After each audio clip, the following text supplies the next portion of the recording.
네, 저는 오늘 마태복음 5장 21절에서 26절 말씀을 본문으로 마음에서 시작되는 살인이라는 제목의 하나님 말씀을 나누려고 합니다. 여러분 이런 풍경을 한번 떠올려 보시기 바랍니다. 주일날 아침에 한 가족이 차를 타고 교회로 옵니다. 그런데 그 차 안에서 말다툼이 벌어집니다. 내가 언제 그랬어?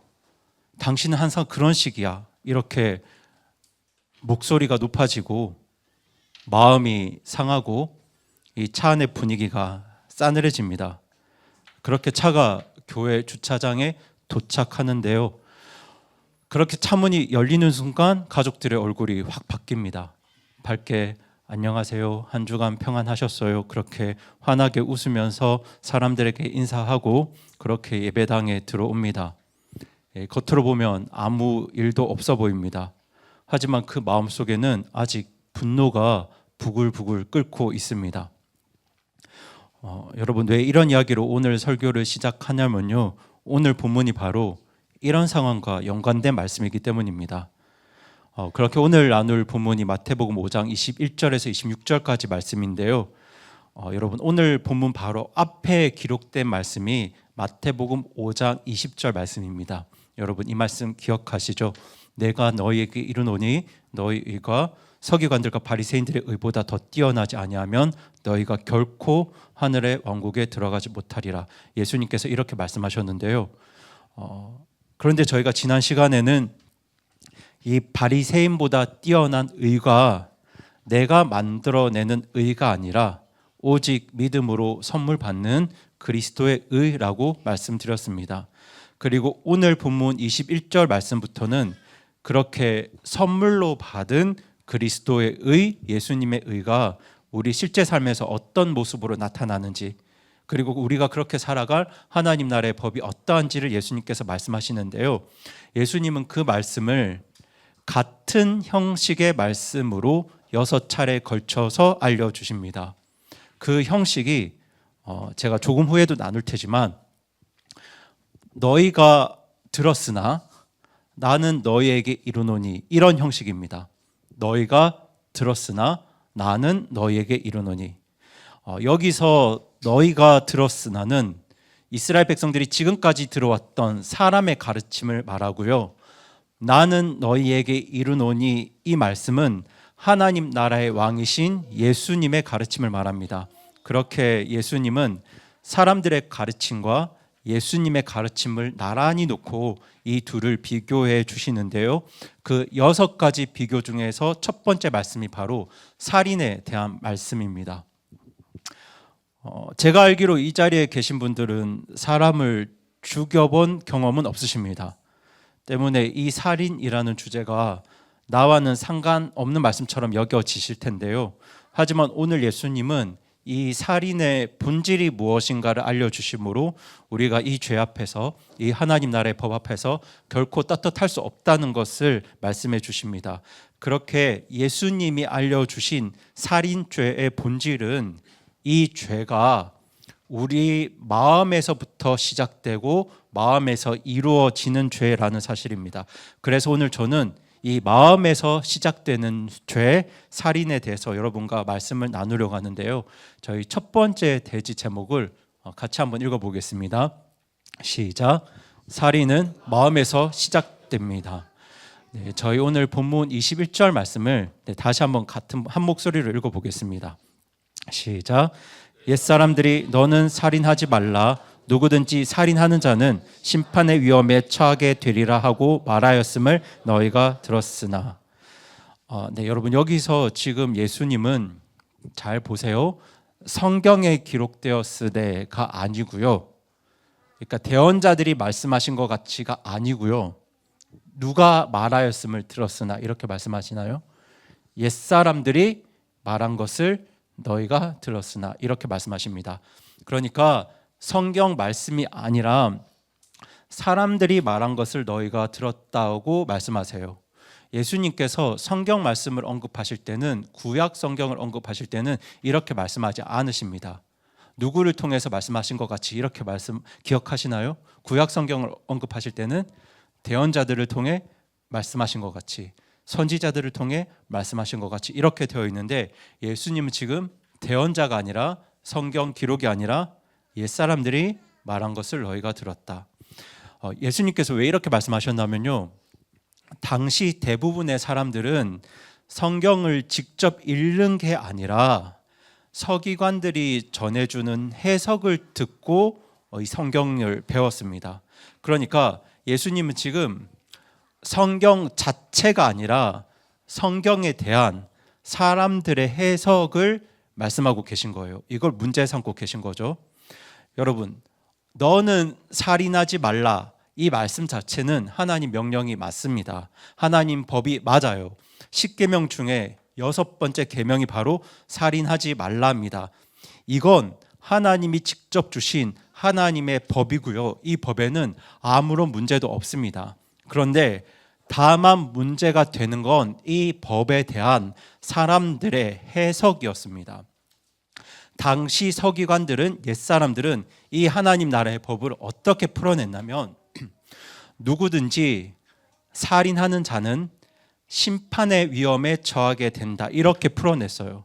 이게 별 문제 없는 풀이 같지만 잘 들어보시면, 여러분, 지금 저희가 보는 마태복음 5장에서 심판이라는 단어를 원어로 보면 이게 지방 법원에 가까운 말입니다. 그러니까 이 말씀의 뉘앙스를 보면 이렇습니다. 사람을 죽이면 지방 법원 법정에 서게 될 것이다. 그러니까 사람을 죽이면 안 된다, 이렇게 말씀하고 있는 거예요. 이렇게 풀이하고 있는 거죠. 그러니까 사람을 죽이면 안 되는 이유를 어떻게 설명하고 있습니까? 지방 법원에 가서 재판을 받기 때문에 사람을 죽이면 안 된다, 이렇게 가르치고 있는 거예요. 살인하지 말라는 하나님 나라의 법을 이렇게 설명하고 있었던 겁니다. 그렇게 하나님 나라의 법을 사람의 법 수준으로 축소시켜 버린 겁니다. 여러분, 사람의 법이 뭔 줄 아세요? 죄를 지으면 내가 재판을 받고 내가 감옥에 갇히니까 죄를 지으면 안 된다, 이게 사람의 법입니다. 죄를 지으면 하나님이 슬퍼하시고 저 사람이 고통을 받으니까 죄를 지으면 안 된다가 아니라, 죄를 지으면 누가 재판을 받고요? 내가 재판을 받고 내가 감옥에 갇히니까 죄를 지으면 안 된다. 여러분, 이게 사람의 법이에요. 그래서 사람의 법은 내가 법정에 안 가고 내가 감옥에 안 가면 죄가 안 되는 겁니다. 그래서 지금도 많은 사람들은 내가 감옥에 가지 않았다는 이유로 나의 죄를 죄로 여기지 않습니다. 그렇게 하나님 나라의 법을 사람의 법처럼 풀어버리니까 많은 사람들이 이렇게 생각했어요. 나는 사람을 죽인 적이 없어. 그래서 나는 법원에 가서 재판을 받은 적도 없어. 감옥에 간 적도 없어. 때문에 나는 하나님 앞에서 떳떳하고 의로운 사람이야. 다들 이렇게 생각하고 있었던 거죠. 그런데 우리도 사실 똑같이 생각하잖아요. 우리도 사람을 죽이면 내가 벌을 받고 내가 재판을 받고 내가 감옥에 가니까 살인하면 안 된다고 생각합니다. 그렇게 우리도 내가 재판을 받거나 내가 감옥에 간 적이 없으면 스스로를 의롭고 떳떳한 사람이라고 여깁니다. 그런데 22절에서 예수님은 이런 우리의 생각을 무너뜨리세요. 우리 22절 말씀 같이 한번 읽어보겠습니다. 시작. 나는 너희에게 이르노니 누구든지 까닭 없이 자기 형제에게 화를 내는 자는 심판의 위험에 처하게 되고, 누구든지 자기 형제에게 나가야 하고 말하는 자는 공회 위험에 처하게 되며, 누구든지 너 어리석은 자야 하고 말하는 자는 지옥불의 위험에 처하게 되리라. 여러분, 이 말씀에서 우선 우리가 눈여겨보아야 할 말씀이 나는 너희에게 이르노니입니다. 한번 따라해 주실까요? 나는 너희에게 이르노니. 여러분, 이 한마디는 여러분이 생각하는 것보다 훨씬 중요한 말씀입니다. 왜냐하면 예수님 당시 율법을 가르치는 그 어떤 사람들도, 어떤 랍비들도 나는 너희에게 이르노니 이렇게 말할 수 없었기 때문입니다. 당시 율법사들은, 랍비들은, 성경학자들은 항상 다른 권위를 인용했습니다. 예를 들면 이렇게 말한 겁니다. 어떤 유명한 랍비가 이렇게 말했습니다. 이렇게 풀었습니다. 이 전통은 이런 상황 때문에 만들어졌습니다. 이렇게 항상 다른 유명한 사람이나 랍비나 아니면 그 전통이 세워진 역사를 언급하고 인용했습니다. 그런데 예수님은 지금 아무것도 아무 사람도 인용하지 않으세요. 예수님은 그냥 나는 너희에게 이르노니 이렇게 말씀하시는 거예요. 하나님 나라의 법을 말씀하시면서 지금 자기 권위로 말씀하고 계신 거예요. 그럼 왜 예수님은 다른 사람을 인용하지 않으셨을까요? 예수님이 바로 하나님 나라의 왕이시기 때문입니다. 하나님 나라의 법은 누가 세우실까요? 왕이, 하나님 나라의 왕이 세우십니다. 때문에 시내산에서 주어졌던 구약 성경의 율법도 하나님 나라의 왕이신 누가 세우신 법일까요?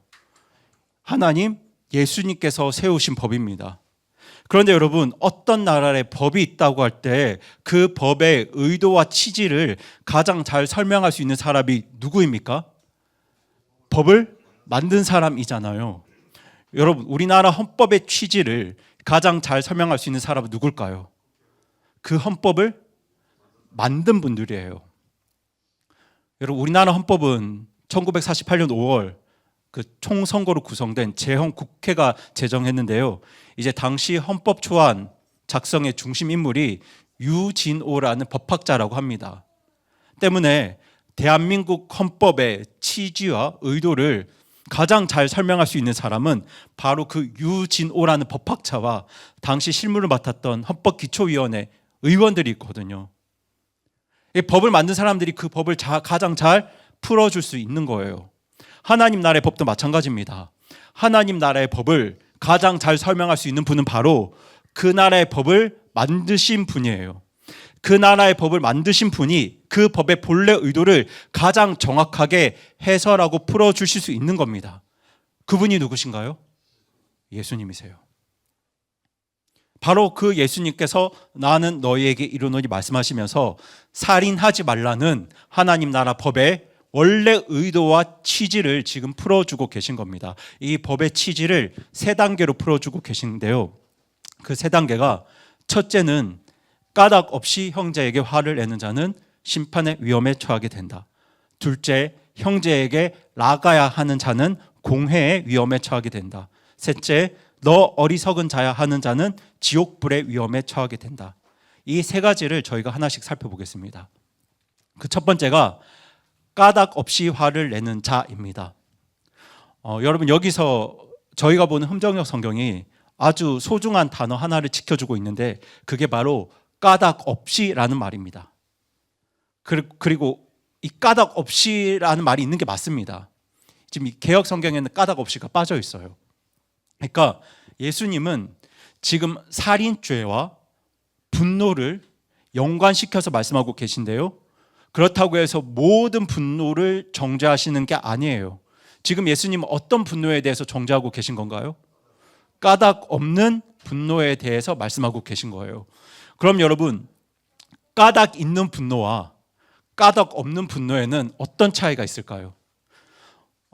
솔직히 말씀드리면 사실 내 입장에서 보면 모든 분노에는 다 뭐가 있습니까? 다 까닭이 있어요. 네. 나를 중심으로 생각하면 이 세상에 까닭 없는 분노는 없습니다. 그래서 까닭 있는 분노가 어떤 분노인가를 우리가 알려면 예수님의 분노를 살펴볼 필요가 있습니다. 예수님도 화를 내신 적이 있으세요? 성전이 장사하는 자들의 소굴이 되었을 때 예수님이 상을 둘러 엎으셨고요. 마가복음 3장에서 예수님은 사람의 생명보다 자기들의 전통을 더 중요하게 여겼던 그 유대인들의 완악함을 보실 때도 예수님이 분노하셨습니다. 분노하셨다고 기록되어 있습니다. 그런데 여러분, 이 예수님의 분노를 자세히 보시면 이 예수님의 분노는 언제나 사람을 지키려는 분노였습니다. 물론 성전이 장사하는 소굴이 되었을 때 하나님의 영광이 가려지기도 했지만 여러분, 성전이 장사하는 소굴이 되면 누가 가장 피해를 볼까요? 어떤 사람들이 예배드리기 힘들까요? 가난한 사람들. 여러분, 원래 가난한 사람들은 들에 잡아서 비둘기 잡아서 하나님께 예배드릴 수 있도록 그렇게 율법에 제정되어 있습니다. 그러니까 가난한 사람들도 얼마든지 하나님께 나아갈 수 있었어요. 그런데 성전이 장사하는 소굴이 되어버리면 누가 피해를 입는다고요? 가난하고 약한 사람들이 예배 드릴 수가 없어요. 피해를 입습니다. 그리고 여러분, 예수님께서 안식일 날 사람의 생명을, 그 마른 손을 고치시는 걸로 사람들이 막 뭐라고 했는데, 사람의 생명보다 전통이 더 중요하게 여겨질 때 가장 고통받는 자들도 누굽니까? 아프고 병들고 연약한 사람들이에요. 그러니까 지금 예수님의 분노는요, 누군가를 지키고 보호하고 살리기 위한 분노였습니다. 여러분, 그런 분노는 사랑의 다른 얼굴입니다. 여러분 생각해 보세요. 우리 부모님들, 내 자녀가 아무런 잘못 없이 아무런 이유 없이 막 왕따 당하고 있고 고통 당하고 있는데 그 앞에서 어떤 분노도 못 느끼는 부모가 있으면 그 부모가 그 자녀를 뭐 하지 않는 겁니까? 사랑하지 않는 겁니다. 그러니까 그런 분노는 사실 이유가 있는 분노죠. 그러니까 예수님의 분노는 누군가를 지키고 보호하려는 이유 있는 분노였습니다. 하지만 많은 경우에 우리의 분노가 그런 이유 있는 분노일 때도 있지만 많은 경우는 그렇지 않잖아요. 많은 경우는 내가 무시당해서 내 뜻대로 안 돼서 저 사람이 감히 나한테 이런 말을 해서 우리가 분노합니다. 그렇다고 여러분 오해하지 마세요.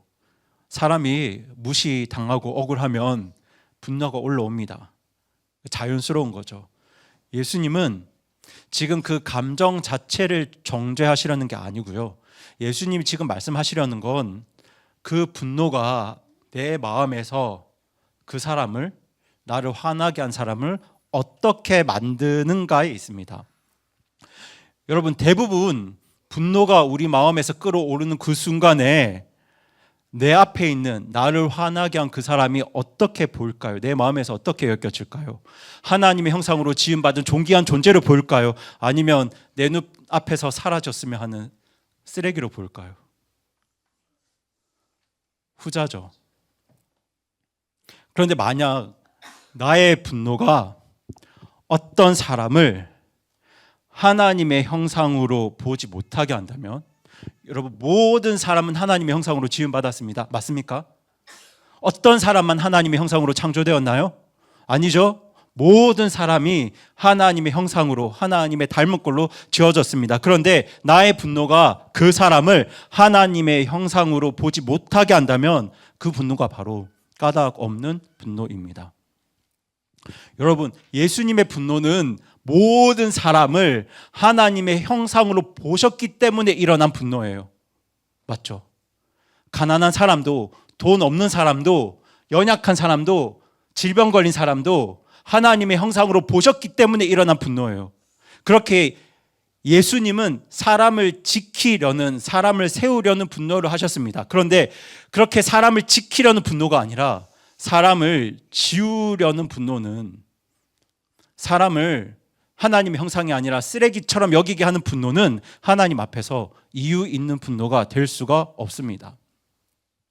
하나님께서 그 사람을 향해서 나의 형상으로 지음받은 존귀한 존재다 이렇게 말씀하고 계신데, 내 마음의 분노가 아니요 하나님, 그 사람은 결코 존귀한 존재가 아닙니다. 그 사람은 쓰레기입니다. 이렇게 하나님 말씀을 부정하게 만든다면 바로 그런 분노가 하나님이 정죄하시는 까닭 없는 분노입니다. 예수님은 그렇게 분노하는 자들이 심판의 위험에 처하게 될 것이다 말씀하고 계신데요. 아까 제가 이 심판이 뭐라고 말씀드렸죠? 원어로 풀면 기억나세요? 지방법원. 네. 그러니까 까닭 없는 분노를 하면 살인자가 서야 될 그 지방법원에 까닭 없이 화를 내는 사람도 서게 될 거다 이렇게 말씀하고 계신 거예요. 그러니까 살인과 까닭 없는 분노가 같은 법정에 서게 될 거라는 말씀입니다. 그리고 이어지는 두 말씀을 보시면 이 분노가 어떤 죄인지 더 명확해지는데요. 그렇게 내 마음에서 사람을 지우고 사람을 하나님의 형상으로 여기지 않고 사람을 쓰레기 취급했던 그 내 마음의 분노가 이제 입술에서 나오기 시작합니다. 그 두 번째가 누구든지 자기 형제에게 라가야 하고 말하는 자는 어떤 위험에 처하게 된다 되어 있죠? 공해의 위험에 처하게 된다 이렇게 기록되어 있는데요. 여러분 여기서 라가는 당시 사람들이 쓰던 아람어 욕설입니다. 그 뜻은 텅 빈 것인데요. 텅 비었다. 우리말로 뭘까요? 바보야입니다. 쉽게 말하면 바보야라는 욕인데 사실 이 라가라는 말은 바보보다는 조금 더 무거운 욕입니다. 말하자면 이런 뜻입니다. 너 안에는 아무것도 없어. 그래서 너는 있으나 마나한 존재야. 자, 하나님은 그 사람을 뭘로 보시나요? 하나님의 형상으로 보시는데 나는 그 사람을 아무것도 아닌 걸로 보는 거예요. 그렇게 마음에 있는 분노가 이제 뭘로 나오는 겁니까?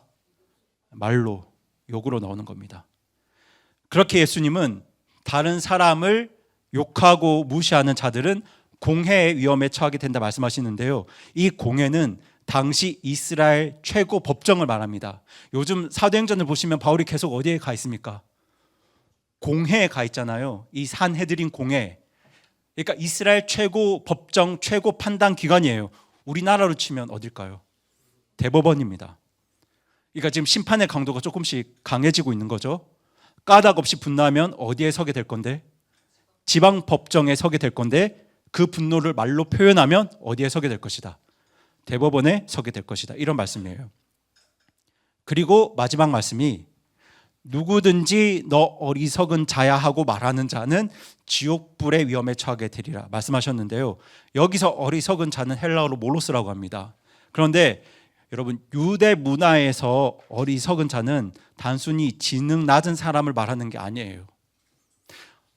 지금 우리말 느낌으로는 어리석은 자가 라가보다 약한 욕 같잖아요. 약한 저주 같잖아요. 그런데 유대 문화에서는 어리석은 자가 훨씬 더 강력한 저주와 경멸의 말입니다. 이 유대 문화에서 어리석은 자가 어떤 사람인지 가장 잘 보여주는 말씀이 바로 시편 14편 말씀인데요. 우리 시편 14편 1절 말씀 같이 읽어보겠습니다. 시작. 어리석은 자가 마음속으로 이르기를 하나님은 없다 하였도다. 그들은 부패하여 가증한 일들을 행하였으니 선을 행하는 자가 하나도 없도다. 여러분 이 말씀을 보시면 유대 문화에서 어리석은 자가 어떤 사람인지 명확하게 보입니다. 여러분 어리석은 자는 누가 없다고 하는 사람들입니까? 네. 여러분 유대 문화에서 하나님 없다고 말하는 사람들이 어떤 사람들인 줄 아세요? 이방인들이에요. 이스라엘 백성들은 하나님 없다고 말할 수가 없습니다. 그럼 이방인 취급당해요. 여러분 유대인들이 이방인들을 어떻게 여겼습니까? 짐승마도 못하게 여겼잖아요. 쓰레기처럼 여겼잖아요. 그러니까 지금 이들이 말하는 어리석은 자는요, 하나님도 없다고 하는 놈, 하나님과 상관도 없는 놈, 그렇게 하나님 없다고 생각하는 이방인들 같기 때문에 짐승만도 못한 사람이기 때문에 부패하고 가증한 일들을 행하는 놈, 뭐 이런 뜻이에요. 그러니까 이게 쉽게 말하면 제가 간단하게 말씀드리려고 준비했는데 쉽게 말하면 너는 쓰레기야 이렇게 말하는 겁니다. 그러니까 라가가 그 사람을 무시하는 말이었으면요, 어리석은 자는 그 사람을 저주하고 경멸하는 말입니다. 하나님의 형상을 향해서 너는 하나님과 상관이 없는 쓰레기야 이렇게 말하는 거예요. 그런데 예수님은 그렇게 사람을 저주하고 경멸하는 자들을 향해서 지옥불의 위험에 처하게 될 것이라고 말씀하세요. 그런데 여러분 여기서 지옥을 헬라어로 게헨나라고 하거든요. 그런데 예수님 당시 이 게헨나는 쓰레기 소각장이었습니다. 이 게헨나에 유래가 있는데요. 이제 과거 유다의 악한 왕들이 예루살렘 성 밖에 있는 흰농 골짜기에서 몰렉이라는 우상을 숭배한 적이 있는데요. 어떻게 몰렉을 숭배했냐면 자기 자녀들을 불태워 바쳐서 몰렉이라는 우상을 숭배한 적이 있습니다. 얼마나 끔찍한 우상 숭배입니까? 그래서 그 뒤에 요시야 왕이 유다를 개혁할 때 그 우상 숭배 현장을, 몰렉 숭배 현장을 다시는 쓸 수 없는 저주받은 땅으로 만들어 버리는데요. 그렇게 그 흰농 골짜기가 그때부터 예루살렘의 쓰레기 소각장이 되었다고 합니다. 그렇게 쓰레기를 태우기 위해서 꺼지지 않고 타오르는 불, 그 쓰레기 소각장의 불을 게엔나의 불이라고 불렀는데요. 지금 그게 우리말로 지옥불로 번역이 된 겁니다. 왜냐하면 예수님은 그 쓰레기 소각장의 불을 지옥불, 심판의 그림으로 사용하셨거든요. 그래서 그 게엔나의 불이 지옥불로 번역돼서 지금 저희가 읽고 있는데, 그러니까 예수님이 이렇게 말씀하시는 거죠. 하나님의 형상으로 지음받은 사람을 쓰레기로 여기는 사람은 쓰레기 소각장 불에 집어넣겠다, 이렇게 말씀하시는 겁니다. 합당하죠. 그렇죠. 근데 여러분, 그렇다고 해서 지금 예수님이 이 죄의 등급을 매기시는 게 아니에요. 그러니까 화내는 건 덜 악한 죄이고 말로 저주하는 건 더 악한 죄이다, 이렇게 죄의 등급을 매기시는 게 아닙니다. 까닭 없는 분노도 살인죄와 같은 법정에 서야 된다. 그리고 욕이나 말로 나오는 저주는 그 마음의 분노가 그냥 밖으로 드러난 것일 뿐, 분노든 욕이든 저주든 경멸이든 살인이든 사실은 그 모두가 하나님의 형상을 쓰레기 취급하는 아주 무서운 죄이다, 이렇게 말씀하고 계신 거예요. 그러니까 지금 까닭 없는 분노도, 라가라는 무시도, 어리석은 자라는 쓰레기라는 그 경멸도 하나님 앞에서는 사람을 쓰레기 취급하는 살인죄라는 겁니다. 내가 저주하는, 내가 분노하는 그 사람을 하나님의 형상으로 여기지 않는 거예요. 그렇게 사람을 하나님의 형상으로 여기지 않는 게 왜 무서운 죄인지 창세기에도 분명히 기록되어 있습니다. 우리 다 함께 창세기 9장 6절 말씀 읽어보겠습니다. 시작. 누구든지 사람의 피를 흘리면 사람이 그의 피를 흘릴 것이니 이는 하나님께서 자신의 형상대로 사람을 만드셨기 때문이라. 여러분, 살인이 왜 무서운 죄입니까? 우리가 돼지고기 먹으려고 돼지 죽이는 거는 죄로 여기지 않으면서, 여러분 이번 주에 다 소고기, 닭고기, 돼지고기 드셨잖아요. 그렇죠? 안 드셨나요? 다 드셨잖아요. 우리가 그건 죄로 여기지 않으면서 왜 사람을 죽이는 건 무서운 죄로 여깁니까? 모든 사람이 누구의 형상으로 지음받았으니까요? 하나님의 형상으로 지음받았기 때문입니다. 그런데 여러분, 그 사람을 하나님의 형상으로 보지 않으니까 그 사람을 뭐 할 수 있는 겁니까? 죽일 수 있는 겁니다. 마찬가지로 그 사람을 하나님의 형상으로 여기지 않으니까 그 사람을 무시하고 그 사람을 경멸하고 그 사람을 저주할 수 있는 거예요.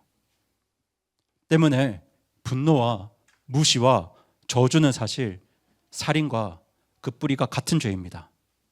너는 아무것도 아니야. 너는 사람도 아니야. 너는 쓰레기야. 이런 무시와 경멸과 저주는 손에 피만 안 묻혔을 뿐이지 사람을 하나님의 형상으로 보지 않는 겁니다. 그렇게 지금 우리는 사람을 손으로 죽이지 않더라도 말로 사람을 죽이는 세상을 살고 있습니다. SNS에서 댓글로, 악플로 어떤 한 사람을 무시하고 저주하고 집단 린치하고 쓰레기 취급하면서 그렇게 어떤 사람을 이 사회에서 생매장해버리는 수많은 범죄들을 우리가 목격하고 있습니다. 말로 사람을 죽인다는 게 어떤 의미인지 그 어느 때보다 쉽게 알 수 있는 세상을 우리가 살고 있어요. 그렇게 하나님의 형상을 나의 마음에서부터 지워버리고 쓰레기 취급하는 죄가 바로 분노와 무시와 경멸, 저주의 죄입니다. 그래서 성경이 이렇게 선언합니다. 우리 요한일서 3장 15절 말씀 같이 읽어보겠습니다. 시작. 누구든지 자기 형제를 미워하는 자는 살인자니 살인자에게는 영원한 생명이 거하지 아니하는 줄 너희가 아느니라. 여러분, 지금 요한일서에서 사도 요한은 형제를 미워하는 자가 누구라고요? 살인자다 말합니다. 왜냐하면 하나님이 그 사람을 나의 형상이라고 하시는데 나는 그 사람을 하나님의 형상으로 여기지 않기 때문입니다. 하나님의 형상으로 여기지 않으니까 미워할 수 있고 무시할 수 있고 저주할 수 있고 살인할 수 있는 겁니다. 여러분, 내 앞에 있는 형제를, 내 앞에 있는 누군가를 하나님의 형상이라고 여긴다면 우리는 그렇게 쉽게 형제를 미워할 수가 없습니다. 그래서 그 사람을 하나님의 형상으로 여기지 않기 때문에 내 마음의 분노와 저주와 경멸은 상황만 맞으면, 나에게 손해만 없으면 얼마든지 살인으로 쉽게 이어질 수 있는 거예요. 지금은 살인하면 경찰에 잡혀서 감옥에 가니까 우리가 쉽게 살인을 못하는 거죠. 그런 것만 아니면 얼마든지 살인으로 쉽게 이어지는 죄가 바로 사람을 하나님의 형상으로 여기지 않는 죄입니다. 사람을 하나님의 형상으로 여기지 않으면 우리가 돼지를 죽이는 것처럼, 소를 죽이는 것처럼 얼마든지 사람도 쉽게 죽일 수가 있습니다. 여러분, 이걸 가장 잘 보여주는 사건이 바로 인류 최초의 살인 사건입니다. 여러분 아시죠? 인류 최초의 살인은 친족 살인입니다. 형 가인이 동생 아벨을 죽였습니다. 그런데 여러분, 가인이 동생을 죽이기 전에 먼저 무엇이 있었나요? 분노가 있었습니다. 우리 창세기 4장 5절 말씀 같이 읽어보겠습니다. 시작. 가인과 그의 허물은 존중하지 아니하셨으므로 가인이 심히 분노하고 그의 안색이 변하니. 살인이 있기 전에 먼저 뭐가 있었습니까? 분노가 있었습니다. 마음속에 들끓던 그 분노가 밖으로 나온 것뿐이에요. 그때는 경찰이 없었으니까요. 감옥이 없었으니까요. 여러분, 그렇게 살인은 손에서 시작되는 게 아니라 마음에서 시작됩니다. 그래서 예수님은 마음의 분노와 무시와 경멸을 살인과 같은 죄로 여기고 계신 거예요. 여러분, 이 예수님의 말씀 앞에서 우리 중 누가 떳떳할 수 있을까요? 우리 모두는 누군가를 향해서 까닭 없이 분노했고, 어떤 사람을 무시했고, 어떤 사람을 쓰레기 취급하면서 경멸했습니다. 그 마음을 행동으로 옮기면 감옥에 가야 하니까 단지 행동으로 옮기지 않았을 뿐이지, 우리 모두는 하나님의 형상으로 지음받은 누군가를 미워하고 무시하고 경멸하며 살았습니다. 때문에 예수님이 풀어주신 하나님 나라 법 앞에서 우리 중 누구도 떳떳할 수가 없습니다. 그렇다고 여러분 너무 또 오해하지 마세요. 예수님이 지금 우리를 정죄하시려고 하는 게 아닙니다. 예수님이 지금 왜 이 말씀을 하시는가? 우리의 상태를 정확하게 보여주시려고, 알려주시려고 이 말씀을 하시는 겁니다. 여러분, 우리가 나의 상태를 정확하게 보는 게 정말 중요합니다. 나의 상태를 정확하게 진단하는 게 왜 중요할까요? 내가 환자면, 나에게 병이 있으면 나의 병을 정확하게 볼 수 있어야 우리가 누구를 찾아갈까요? 의사를 찾아가기 때문입니다. 내가 마음의 살인자라는 걸 정확하게 볼 수 있어야, 내가 마음의 살인자라는 걸 알아야 그 죄로부터 나를 구원하실 수 있는, 나를 빼내 주실 수 있는, 나를 돕는 분, 나의 구원자, 이분이 필요하다는 걸 깨닫고 그 구원자를 돕는 분을 찾아가기 때문이에요. 그러니까 지금 예수님은 우리를 정죄하시고 벌 주시는 게 목적이 아니고, 너희가 지금 어떤 상태에 있는지 정확하게 알아야 된다. 그래야 나를, 그리고 성령님을 찾고 의지할 수 있다. 그래서 지금 이 하나님 나라 법을 풀어주시는 겁니다. 그렇게 살인법의 취지를 풀어주신 예수님이 마음으로 분노하는 우리에게, 마음의 살인자인 우리들에게 무엇을 명령하셨냐면요, 우리 두 번째 제목 같이 읽어보겠습니다. 시작. 화해가 예배보다 먼저입니다. 네. 저 23절 24절 말씀 다시 한번 읽어보겠습니다. 시작. 그러므로 내가 내 예물을 제단으로 가져오다가 너를 대적할 어떤 일이 내 형제에게 있음을 거기서 기억하거든 내 예물을 거기 제단 앞에 두고 내 길로 가서 먼저 내 형제와 화해하고 그 뒤에 와서 내 예물을 드리라. 여러분, 그 23절에서부터 예수님의 말씀에 어떤 변화가 있는데요. 여러분, 21절 22절에서 예수님은 너희가 들었으나 너희에게 이르노니, 이렇게 너희라고 말씀하십니다. 복수죠. 그러니까 여러 사람들에게, 무리에게 말씀하시고 계신 거예요. 근데 23절부터는 너희가 뭐로 바뀝니까? 너로 바뀝니다. 내가 내 예물을 내 형제에게, 내 예물을 거기서 두고 내 길로 가서 내 예물을 드리라. 그러니까 너 한 사람을 말하고 계세요. 그러니까 23절에서부터 예수님은 지금 무리를 향해서 말씀하시는 게 아니고 거기에 있는 사람들, 한 사람 한 사람의 눈을 보시면서, 그러니까 저와 여러분 한 사람 한 사람의 눈을 보시면서 말씀하고 계신 거예요. 그렇게 지금 예수님이 앞에 계시면 내 눈을 이렇게 똑바로 마주보고 계시면서 말씀을 하시겠구나, 이렇게 생각하면서 이 말씀을 보시기 바랍니다. 여러분, 예수님은 지금 이 설교를 갈릴리에서 하고 계십니다. 갈릴리에 있는 어떤 산에서 하고 계신데요. 그런데 여러분, 당시 이스라엘 사람들은 예물을 드릴 때, 예배를 드릴 때 어디에 가서 드렸을까요? 어디에 있는 성전에 가서 드렸을까요? 예루살렘 성전에 가서 예배를 드렸습니다. 유대인들은 예배를 드릴 때, 예물을 드릴 때 예루살렘 성전에 가야 하나님께 예배와 예물을 드릴 수 있었어요. 그런데 지금 예수님이 계신 갈릴리에서 예루살렘 성전까지 거리는요, 걸어서 적어도 일주일이 걸리는 아주 먼 길이었습니다. 그러니까 갈릴리에 있는 사람들이 예물을 드리려면 며칠 길을 가야 했나요? 걸어서 일주일 걸리는 그 먼 길을 가야 했습니다. 성전까지 그렇게 일주일 길을 가야 했어요. 그렇게 일주일을 걸어서 이제 예물을 드리려고 하는데, 예배를 드리려고 하는데, 바로 그 순간 거기서 형제와 대적했던 일이 기억나면 이렇게 하거라 말씀을 하시거든요.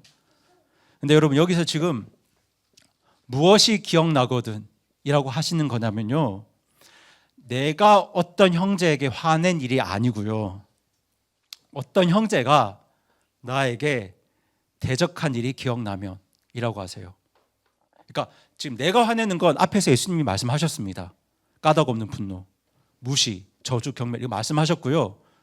내가 누군가를 향해서 분노를 품은 게 아니라 어떤 형제가 나를 향해 원망을 품고 있으면, 그리고 그 일이 예배 드리기 전에 기억이 나면 예배 드리기 전에 먼저 그 사람한테 가서 풀고 와라, 이렇게 말씀하시는 거예요. 아니, 예수님, 저 사람이 나한테 화가 났는데 왜 제가 가서 풀어야 됩니까? 화가 난 저 사람이 저한테 와야죠. 우리는 이렇게 생각합니다. 근데 예수님은 먼저 가라고 하세요. 누가 잘못했는지 따지지 말고 먼저 가라고 하십니다. 하나님 나라 백성이 내가 먼저 가서 풀라고 하세요. 그리고 예수님이 그 방법을 정확하게 알려주시는데요, 그 방법이 바로 너의 예물을 어디에 두고요? 제단 앞에 일단 두고, 드리지 말고, 두고라는 말은 드리지 말고 두고 먼저 형제에게 가서 풀고 오라는 겁니다. 그러니까 그런 일이 기억이 나거든 일단 예배를 멈추라는 거예요. 생각해 보세요. 지금 하나님께 예배 드리려고 며칠 길 걸어왔습니까? 일주일을 걸어서 왔는데 일단 예배를 멈추고 다시 일주일을 걸어가서 그 형제와 화해하고 또다시 일주일을 걸어와서 그 뒤에 예배, 예물 드리라는 겁니다.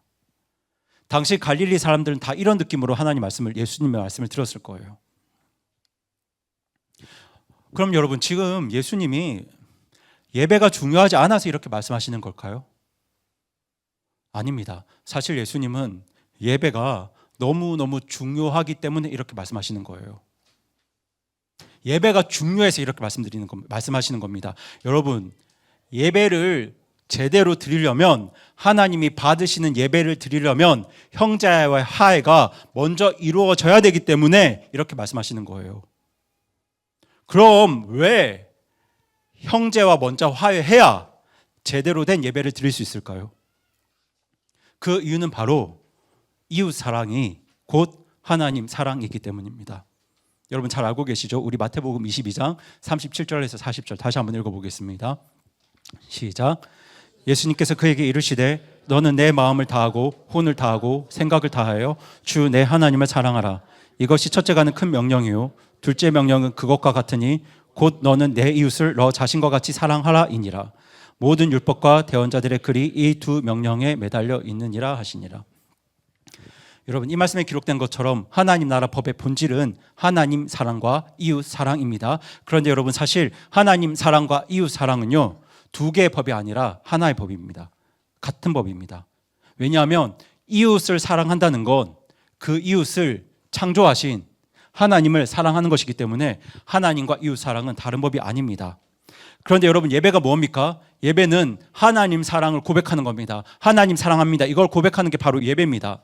그런데 형제를 마음으로 미워하면서 하나님께 예배드리고 있다면 이게 무엇과 비슷하냐면요, 오늘 하연이 하랑이가 안 왔는데요, 전주에 가 있죠.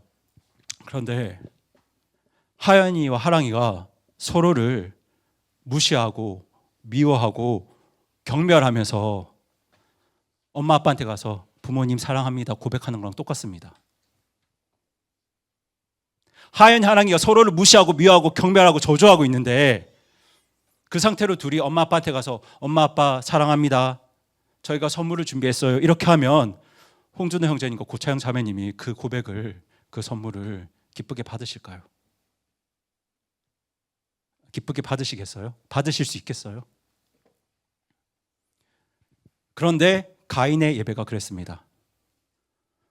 여러분, 성경에 기록된 최초의 예배가 바로 가인과 아벨의 예배인데요, 그 최초의 예배에서 뭐가 터져 나오냐면 분노가 터져 나옵니다. 그 분노가 인류 최초의 살인으로 이어집니다. 그렇게 성경에 기록된 첫 예배에서부터 예배와 분노와 살인이 한자리에서 얽혀 있습니다. 하나님 사랑을 고백하는 예배와 하나님의 형상을 지우고 싶다는 분노가 한자리에 있는 거예요. 그렇게 한자리에 있어서는 안 될 것들이 한자리에 얽혀 있었던 겁니다. 그래서 하나님이 가인의 예배를 받으셨나요? 안 받으셨나요? 받으실 수 있겠어요? 못 받으시죠. 그래서 하나님은 형제를 무시하고 저주하고 경멸하고 짓밟는 사람들의 예배에 대해서 이렇게까지 말씀하십니다. 우리 이사야 1장 15절 말씀 같이 읽어보겠습니다. 시작. 너희가 너희 손을 펼 때 내가 내 눈을 너희에게서 가리며 너희가 많은 기도를 드릴지라도 내가 듣지 아니하리니 너희 손에 피가 가득하도다. 지금 하나님은 너희가 기도해도 내가 그 기도 듣지 않겠다 하십니다. 왜입니까? 그들이 기도하는 손 안에 누구의 피가 가득한가요? 형제의 피가 가득하기 때문입니다. 그러니까 형제를 짓밟는 그 손으로 아무리 기도를 해도, 형제를 경멸하는 그 마음으로 아무리 예배를 드려도 하나님은 그 기도와 예배를 받으실 수가 없는 거예요. 요한일서에서 사도 요한도 같은 말씀을 전하고 있습니다. 우리 요한일서 4장 20절 말씀 같이 읽어보겠습니다. 시작. 누가 말하기를 나는 하나님을 사랑한다 하며 자기 형제를 미워하며 그는 거짓말하는 자니 눈에 보이는 자기 형제를 사랑하지 아니하는 자가 어찌 보지 못한 하나님을 사랑할 수 있으리요. 보이시죠? 눈에 보이는 형제도 사랑하지 못하면서 눈에 보이지 않는 하나님을 사랑한다고 말하면 거짓말이라는 겁니다. 여러분, 이게 왜 거짓말이냐면요, 우리 하나님은 나의 아버지기도 하지만 누구의 아버지기도 합니까? 내 형제의 아버지기도 하시잖아요. 근데 아까 제가 말씀드렸죠, 은창이가 아버지한테 선물을 준비해 왔습니다. 아버지 사랑합니다, 감사합니다, 이 선물을 받아주세요. 그런데 은창이가 다현이를 막 경멸하고 있어요. 저주하고 있어요. 아, 쟤는 진짜 구제불능이야, 쟤는 아주 쓰레기야. 자기 형제를, 동생을 그렇게 대하고 있는데, 그런데 아버지한테 선물을 드리면 아버지가, 이 형제님이 그 선물을 받고 기뻐하겠습니까? 받을 수 있겠어요? 만약 그런 상황이면 이용순 형제님은 은창이한테 이렇게 말씀하실 겁니다. 은창아, 다현이도 내 딸이다. 그런데 너가 내 딸을 지금 그렇게 대하고 있는데 내가 이 선물을 어떻게 받을 수 있겠냐? 내가 이 선물 받으면 다현이 마음은 어떻겠냐 지금. 그러니까 먼저 다현이랑 뭐 하고 와? 화해하고 와. 그 전에 나는 이 선물을 기쁘게 받을 수가 없어. 이렇게 말씀하시는 거예요. 맞죠? 이게 아버지의 마음이 맞습니까? 맞잖아요. 그러니까 예배도 똑같은 겁니다. 예배는 우리가 아버지께 사랑을 고백하는 시간입니다. 그런데 분노는 그 아버지의 다른 자녀를 쓰레기 취급하는 거예요. 그런데 그런 마음으로 예배를 드리면 우리 아버지가 어떻게 그 예배를 기쁘게 받으실 수 있겠습니까? 그래서 예수님이 먼저 형제와 화해하고 그 뒤에 예배를 드려라. 그래야 아버지가 그 예배를 받으실 수가 있어. 이렇게 말씀하시는 거예요. 저는 오늘 이 예수님 말씀 앞에서 우리의 삶을, 우리의 마음을 한번 돌아보았으면 합니다. 혹시 지금 여러분 마음에서 문득 떠오르는 얼굴이 있으실까요? 나 때문에 상처받은 가족의 얼굴, 내가 무시하는 어떤 형제의 얼굴, 그렇게 누군가를 쓰레기 취급하면서 먼저 말도 건네지 않았던 그 사람의 얼굴, 그 사람의 얼굴 한번 떠올려 보세요. 지금 예수님이 여러분에게 이렇게 말씀하고 계신 겁니다. 그 사람한테 가서 먼저 화해하고 와.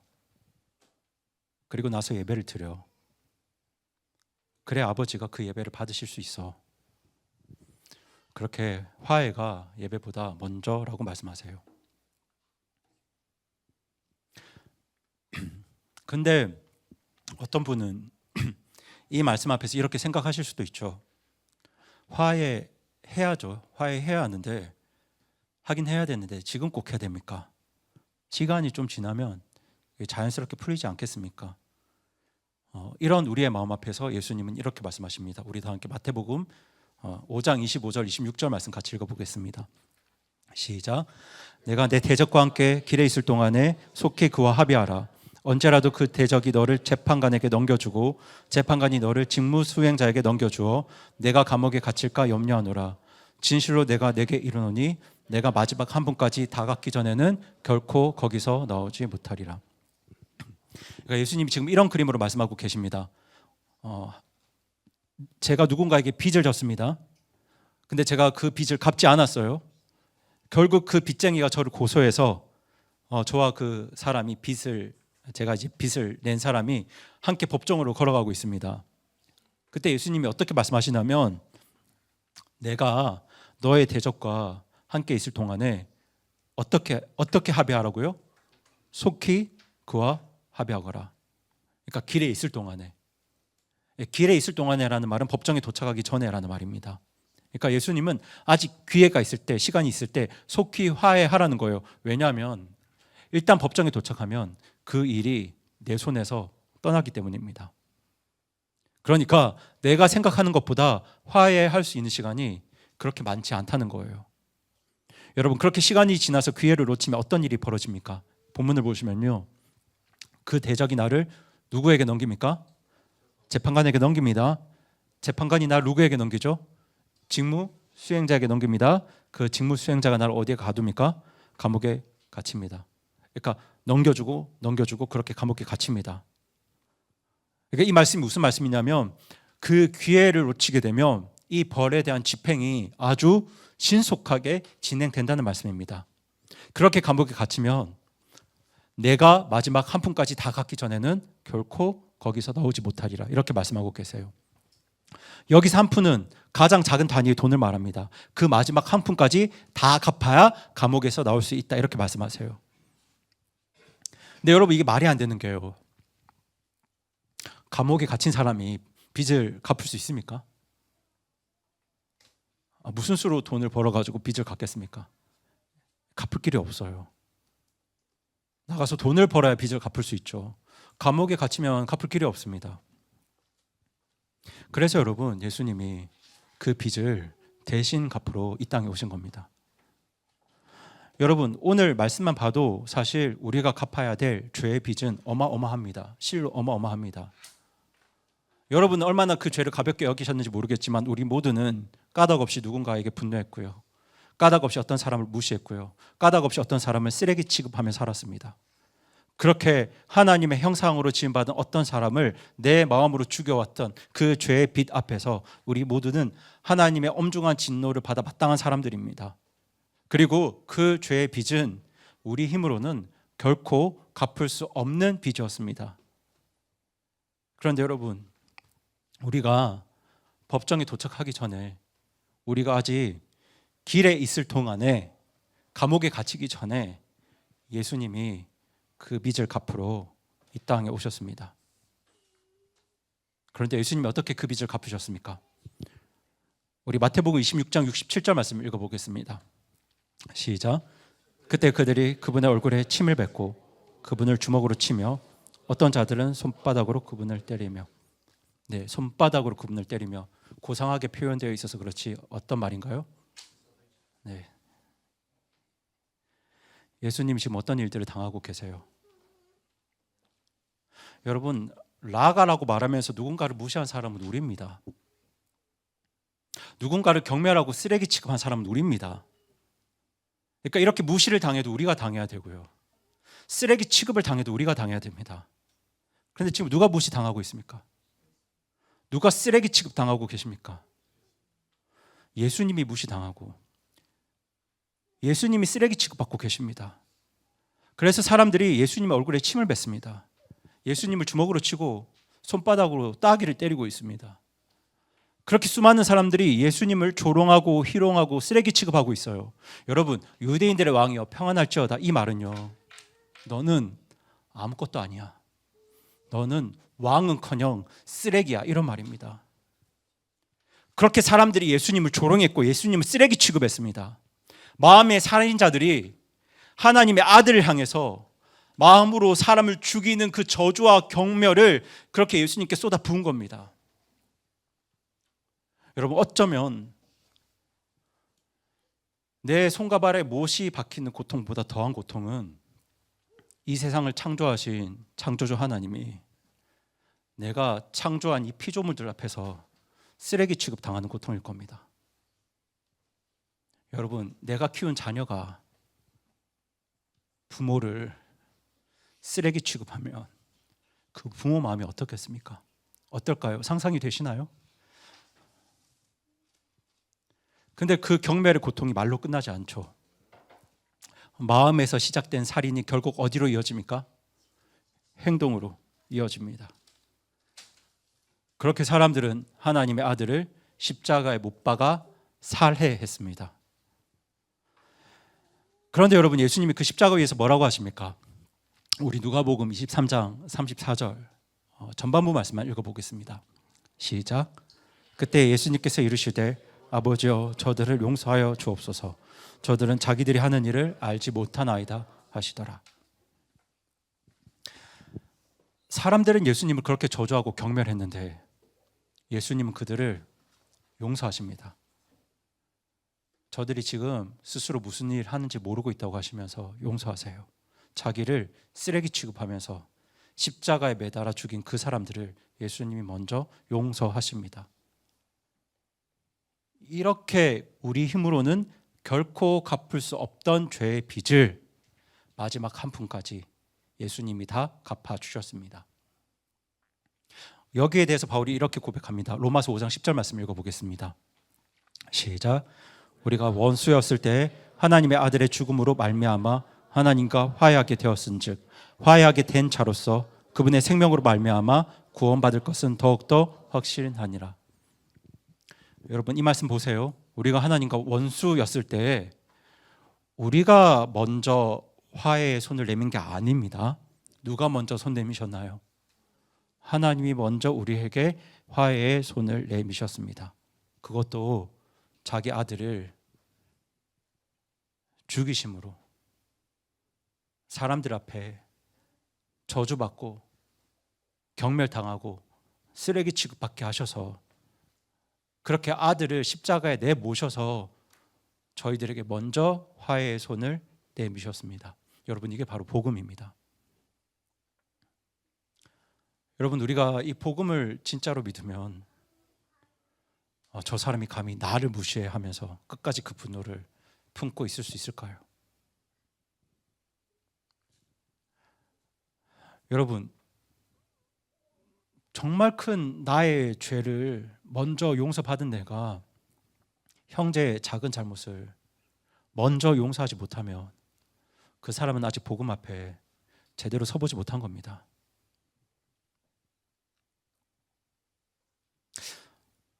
근데 목사님, 머리로는 알겠는데 막상 그 사람 얼굴만 보면 막 분노가 치밀어 오르는 걸 어떡합니까? 맞아요. 분노가 치밀어 오르죠. 그래서 그게 우리 힘으로 안 됩니다. 안 돼요. 안 되는 겁니다. 우리 힘으로는 마음의 살인자로 살 수밖에 없습니다. 그래서 예수님이 우리에게 하나님 나라 법만 주신 게 아니라 그 법대로 살 능력도 주셨습니다. 누구 통해서 주셨습니까? 성령님 통해서 주셨습니다. 여러분, 제가 믿기로 풍랑이 치고 두려워 보여도 여기에 발을 내디디면은 인생 망할 것 같고 죽을 것 같아도 예수님 믿고 그 두려운 하나님 나라라는 그 바다에, 그 물에 한 걸음만 내디디면 누가 오실까요? 성령님 오십니다. 한 걸음만 내디디면 성령님이 오셔서 누가 도와주신다고요? 성령님이 도와주세요. 그래서 바울은 에베소서에서 분노와 성령님을 함께 언급하고 있습니다. 우리 다 함께 에베소서 4장 30절에서 32절 말씀 읽어보겠습니다. 시작. 하나님의 거룩하신 영을 근심하게 하지 말라. 그분으로 말미암아 너희가 구속의 날까지 인치심을 받았느니라. 너희는 모든 스라임과 진노와 분노와 떠드는 것과 악한 말을 모든 악의와 함께 너희에게서 버리고 서로 친절하게 하며 부드러운 마음을 가지고 하나님께서 그리스도로 인하여 너희를 용서하신 것 같이 서로 용서하라. 말씀의 순서가 보이시죠? 진노와 분노를 버리라는 말씀 앞에 성령님을, 하나님의 거룩하신 영을 근심하게 하지 말라가 있습니다. 그러니까 이 마음의 분노는 누구를 근심하게 하는 일이라는 겁니까? 성령님을 근심하게 하는 일이라는 겁니다. 그리고 여러분, 이어지는 말씀을 보시면 우리가 용서할 능력이 어디서 나온다고 하냐면요, 하나님께서 그리스도로 인하여 너희를 용서하신 것 같이. 그러니까 십자가를 통해서 내가 받은 용서, 예수님이 쓰레기 취급당하면서 나에게 베푸신 용서, 바로 거기서부터 용서의 능력, 화해의 능력이 나온다고 합니다. 그러니까 성령님이 하시는 일이 이런 일입니다. 막 마음에 분노가 막 올라오는 그 순간에, 분노가 차오르는 그 순간에 성령님이 하나님께서 그리스도로 인하여 너희를 용서하신 것 같이 그렇게 십자가를 기억나게 하십니다. 십자가를 기억나게 하시면서 너도 먼저 용서받은 사람이잖아. 너가 먼저 용서받았잖아. 그러니까 너도 먼저 용서해야지. 그렇게 십자가를 떠오르게 하셔서 우리 마음을 부드럽게 하시고 먼저 용서할 힘을 주십니다. 그렇게 용서합니다라는 그 한마디를, 제가 미안했습니다라는 그 한마디를 입 밖으로 꺼낼 수 있는 그 힘과 용기를 누가 주신다고요? 성령님이 주십니다. 하나님 나라로 한 걸음만 내디디시면 성령님이 그 힘을 주십니다. 그러니까 여러분, 분노가 여러분의 마음을 사로잡을 때 이 악물지 마시고요, 성령님 의지하면서 십자가 앞으로 가시기 바랍니다. 나를 먼저 용서하신 그 하나님의 은혜가 내 마음을 채워야 거기서부터 먼저 용서하고 화해할 힘이 솟아날 수 있습니다. 여러분, 제가 서론에서 말씀드렸던 그 차 안의 가족들 기억하시죠? 제가 왜 주부에 그렇게 이미지를 두었는지 아시겠죠? 차 안에서는 그렇게 다투고 싸웠으면서 서로를 향해 분노하면서 예배당에서는 아무 일 없다는 듯 웃으며 앉아있는 그 가족들, 사실 우리 모습이잖아요. 오늘 예수님은 그런 우리에게 예배보다 화해가 먼저라고 말씀하십니다. 그리고 그렇게 화해할 힘은 누가 주신다고요? 성령님이 주십니다. 저는 그 화해와 용서가 이번 한 주 우리 삶 가운데 풍성하기를 간절히 바랍니다. 오늘 이제 집으로 돌아가시는 그 차 안이, 오늘 저녁 우리 집 거실이, 그리고 이번 한 주 우리의 일터가 그렇게 화해와 용서의 자리가 되기를 간절히 소망합니다. 그래서 혹시 지금 마음에 떠오르는 한 분이 계시면요, 이번 주에 먼저 다가가셨으면 좋겠습니다. 먼저 가서 제가 미안했습니다 라는 한마디를 먼저 하셨으면 좋겠습니다. 누가 더 잘못했는지 따지지 마시고 제가 미안했습니다. 여러분, 우리가 누구의 제자입니까? 예수님의 제자잖아요. 예수님께 잠긴, 하나님 나라에 잠긴 예수님의 제자잖아요. 예수님이 먼저 화해의 손을 내미셨기 때문에 우리도 먼저 화해의 손을 내미는 사람들이 되어야 합니다. 그것이 바로 예수님이 풀어주신 하나님 나라의 법입니다. 여러분, 성령님이 도와주실 겁니다. 한 걸음만 발자국 내디디면 성령님이 도와주십니다. 그렇게 성령님 의지하면서 먼저 화해의 손을 내미시는, 그렇게 하나님 나라의 법을 이루는 우리 모든 성도님들 되시기 바랍니다. 이 시간 기도하겠습니다.